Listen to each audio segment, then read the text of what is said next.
Fala galera, eu sou a Perla, sou neurocientista, sou estrategista de marcas e negócios e sou uma das professoras titulares aqui do IBN. E estou aqui hoje para falar um pouquinho sobre o conceito do medo dentro do processo de tomada de decisão.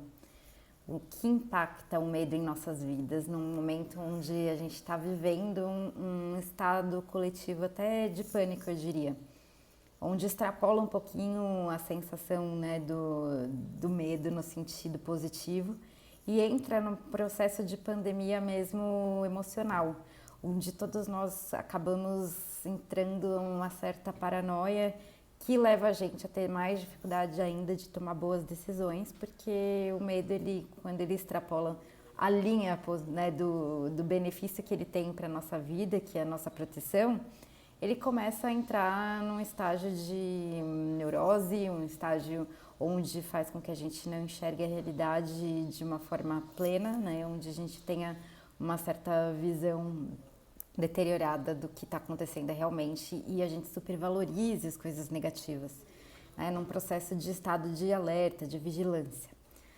Então, o que acontece?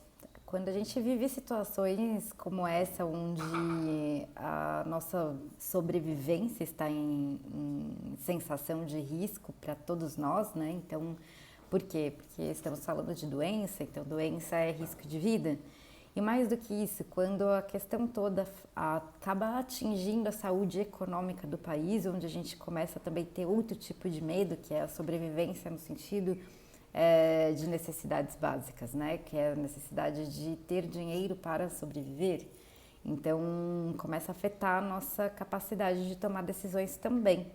A gente entra em estado de ansiedade. Medo é diferente de ansiedade, assim como tristeza é diferente de depressão. Quando o medo se torna ansiedade generalizada, ele sai de um estado de condição que se dissipa com o fim da ameaça. Por exemplo, se você estava diante de um tigre, o tigre vai embora, o medo passa. Então, não é o que acontece quando você está com um estado de ansiedade generalizada, que é um processo que está acontecendo com todos nós. A ansiedade generalizada, ela nos leva a uma sensação contínua de risco e tudo fica supervalorizado negativamente. Então, a gente não presta atenção no positivo, a gente dá intensidade ao que pode, de alguma forma, nos gerar uma sensação de insegurança. Então, se tem uma coisa que a gente não tem, é controle do futuro. E a ansiedade, ela acaba sendo inútil, ela não tem um fundamento como medo, que é nos proteger, né? Então, a ansiedade generalizada, por ela não ter um foco, ela acaba sendo um estado de paranoia, porque nos leva a ficar em alerta e vigilância o tempo todo, com tudo, e prevendo o futuro de uma forma negativa. Ou seja, a gente tem uma tendência de imaginar um futuro ruim. Então, a primeira coisa que a gente tem que fazer quando a gente está em estado de ansiedade generalizada é pensar e ter consciência. Essa ansiedade não me leva a lugar nenhum. A única coisa que eu posso fazer é o que eu estou fazendo agora.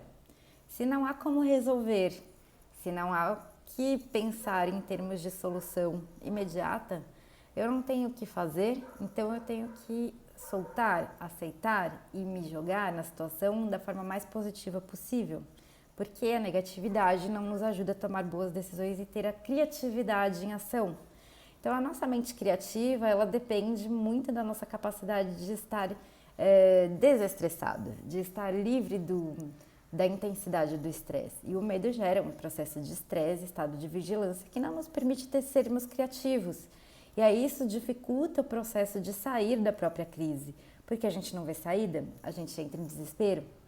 Então, a gente tem que se fazer algumas perguntas quando essa ansiedade toma conta da gente. E a primeira delas é: isso me leva a algum lugar? Né? E o que eu posso fazer com essa sensação de positivo? Então, se não há uma resposta, eu tenho que pensar também no segundo fator, que é, ao invés de eu pensar no cenário mais negativo, eu tenho que pensar que tudo pode acontecer, que tudo é possível.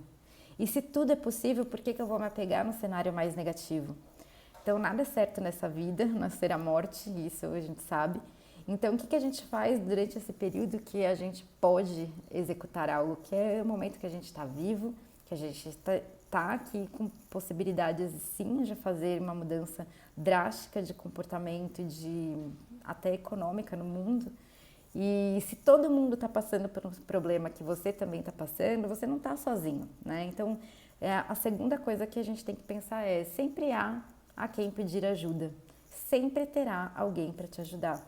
E sempre haverá, né, colaboração onde houver crise, porque faz parte da natureza humana buscar a colaboração, cooperar com o outro quando a gente vê uma situação de desespero coletivo. Então, a primeira tendência que a gente tem quando vê um acidente é sair correndo e querer ajudar. A primeira sensação que a gente tem quando a gente vê alguém com problema é sentir o problema junto, querer ajudar, né? Então, a solidariedade, ela fica muito mais à flor da pele quando a sociedade passa por um processo de colapso generalizado. Então, fechado na sua ansiedade não colabora com o sistema também. Então, acho que a primeira coisa que as pessoas têm que pensar nesse momento é que, para se ajudar, elas também podem pensar como elas podem ajudar o coletivo.